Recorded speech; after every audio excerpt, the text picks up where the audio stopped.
Hello everyone, welcome back. If you've ever wanted to play big, rich, lush chords on your guitar, but were intimidated by some of the fingerings that often go along with them, such as maybe this one,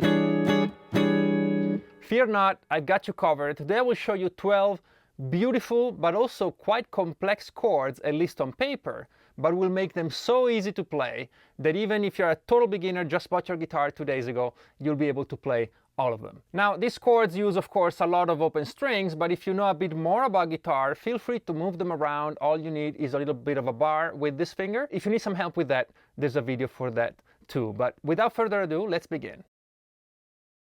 Let's start with a big one. Let's play all 6 strings for this one, but the beautiful thing is they're all going to be open strings, except for the first one where we'll put our finger down on the 2nd fret. And it sounds like this. Such a beautiful and rich minor chord. This one is called E minor 11. Just for the first one in the video, let me show you how we build it, and then we won't talk about this anymore for the other 11, but at least you'll know how to do it if you want. So we have our root on the 6th string, that's E, and then again on open strings 3 and 2, we have our minor 3rd G and 5th B. This is a basic E minor chord, and then to that we add the minor 7th, which is the open D string. We have the 9th here, the F sharp, our only finger, and then we have the 11th, which is the open 5th string, A. Put it all together, and you have this beautiful E minor 11 chord. Also, for those of you who are a bit more familiar with the guitar, you probably want to play these chords in all keys, and that's where the bar comes in. It's very simple. If you move any of the fretted notes up, let's say 3 frets, 1, 2, 3, make sure you also move up whatever was on the open string by the same amount of frets. If you look at the numbers on this chord, 0, 0, 0, 0, 0, right? That's our open strings 2. Then it will have to become, if we go 3 frets higher, 3, 3, 3, 3, 3, 5. And then you'll get the same exact chord. It's still a minor 11 chord, but with the root that corresponds to whatever fret you land on. That's it. If we play exactly the same chord as our first one, but remove the 6th string, we end up with something completely different. It's a major chord now, and it's called G major 9th, and it sounds like this.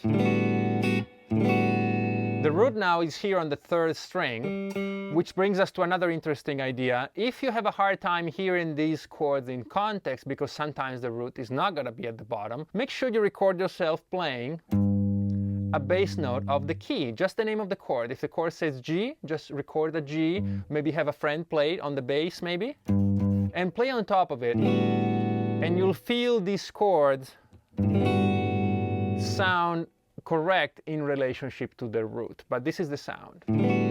If you are going to move it around, remember, you have to move it based on your root. So if I were to move this to another key, let's say 3 frets up again, make sure you understand that this is the root, so this will be the new root of the chord, and we'll be playing C major 9th. I told you this was going to be easy, and I like to keep my word, so let's take another string out. Let's now only play 4 strings, and now we get a chord called G major 7th. One of my favorite sounds, the major 7th chord. Again, we're in the key of G here. The G is our root, and this will be the complete sound of the chord. And of course, you can move it to all keys. This is a major chord plus a major 7th. Because this is not the video to get into all the theory, if you'd like to learn everything about chords and how to name them, I'll link above 2 videos. One has basically every single guitar chord out there, if you're crazy enough to watch it. It's about 8 hours long. And the other one has basically all the rules of chord naming that you want to know.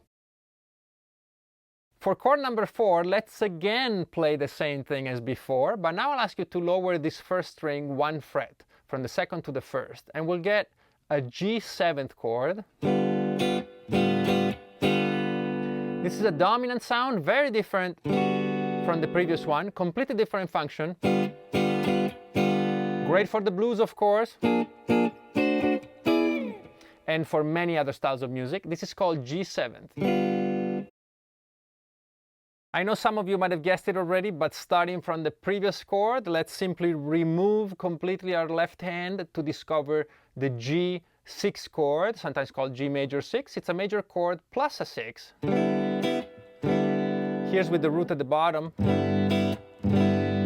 You'll hear how it's a richer version of a major chord. As a matter of fact, you're pretty safe replacing your major chords for 6 chords in your progressions if you're looking for a little bit of extra sound and extra richness. And this is called G6. Of course, you can move it around as you please.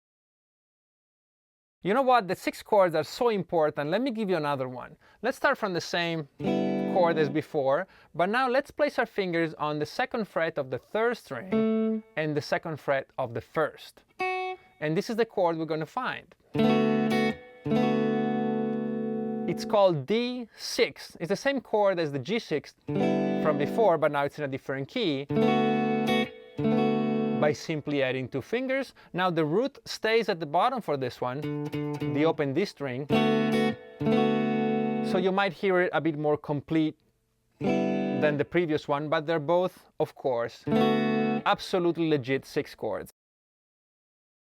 Now, starting exactly from where we left off on the D6, I would like to lift the 2nd finger here from the 2nd fret of the 3rd string and put it back down just 1 string above, so 2nd fret of the 4th. And we get a completely different chord. This wonderful minor chord is called E minor Ed 9. And the minor Ed 9 is one of my favorite chords of all time. I use it all the time, maybe even too much, but it will certainly serve you well. It's so beautiful. It sounds great when you move it. It sounds beautiful really high. And it sounds beautiful low. You just can't go wrong with the minor Ed 9. I love the Ed 9 chord so much, I also want to teach you the major version, and luckily enough, it's so easy to do. Starting from exactly the same spot as before, the minor Ed 9, let's put our first finger down on the 1st fret of the 3rd string for the E Ed 9 chord. It's a major chord plus the 9. When you move this one, you don't even have to use a bar, you can simply use a finger. And let that beautiful major Ed 9 sound embrace you. Now let's play some even more complex chords, which luckily enough will be just as easy or maybe even easier to play than the previous one. So that's kind of the beautiful thing about this video, I guess. And for the first one, let's play the following frets. We're going to play the open string D, 1st fret on the G string, then the open string B, and 1st fret on the 1st string. And it sounds like this. A bit of an edgy chord, a strange chord. This is called D diminished 7th. This family of chords is actually extremely useful. Depending on your theory level, you'll know why, but here's a fun fact about this. Any of these 4 notes can be considered the root of the chord. So now you're playing a D diminished 7th, but also a G sharp diminished 7th, but also a B diminished 7th, and also an F diminished 7th. All at the same time, because all these notes are at the same distance one from the other. That's more theory, I think, that you'll want to know, but if you're interested, this is 4 chords in one. And the other fun thing is that if you move them up 3 frets, you're playing the same chord. Same chord, and 3 more frets, you're back where you started. Isn't it beautiful? D diminished 7th. If from the previous D diminished 7th chord, we simply lower our first finger to the 2nd string, so 1st fret, 2nd string, we get a completely different chord. This is called G7 sus4. It's a dominant chord. It's softer than the regular dominant chord. That's a bit more in your face, but this one, it's a bit softer and still wants, of course, to resolve to C in this case. To the 1. I use it a lot actually because sometimes I don't want that really in-your-face dominant 7th sound, and so the sus4 version of it makes it a bit more useful to me. It's beautiful. And the root is, of course, on the 3rd string now. G7 sus4.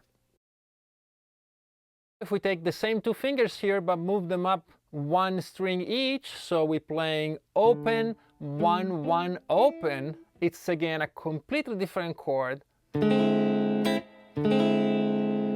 is an E7 augmented, which sounds really weird. But if you're into jazz or into any kind of modern classical music, you'll find this a lot. And you'll be amazed actually by how beautiful it sounds if you resolve it to its own one. So from E7 augmented to A major. Then it makes sense, right? But by itself, it's a bit out there, but this video is complex chords made easy. So this is really a complex chord and very advanced, but you can just put your two fingers down here and play it, and you know how to play a dominant augmented chord. So that's pretty cool. And for our 12th and final chord, let's go back to 6 strings, and let's go back to the 2nd fret. And all we're going to do is play open string on the 6th, 2nd fret on the 5th, open strings for the 4th and 3rd, and then 2nd fret for 2nd and 1st. And this is called E minor 13. Now this might sound a bit too rich for some. There's a lot of notes in here, a lot of information, but it's actually a beautiful chord. And you can try playing a bunch of notes over this, but the minor pentatonic sounds amazing. And of course the Dorian mode. Just a little bit tip for those of you who know what I'm talking about. But it's a wonderful chord, the minor 13th. As you can imagine, these are just the tip of the iceberg, but I think it was fun to look at these great, beautiful chords that are so easy to play. There are plenty more out there. If you learned something new today or you enjoyed the channel, please do like and subscribe. It really helps out a lot. But for me personally, nothing beats your comments. So if you'd like to leave them below, I love reading, I love replying to all of them. So keep them coming. Thank you so much as always for being there, and I'll see you very soon.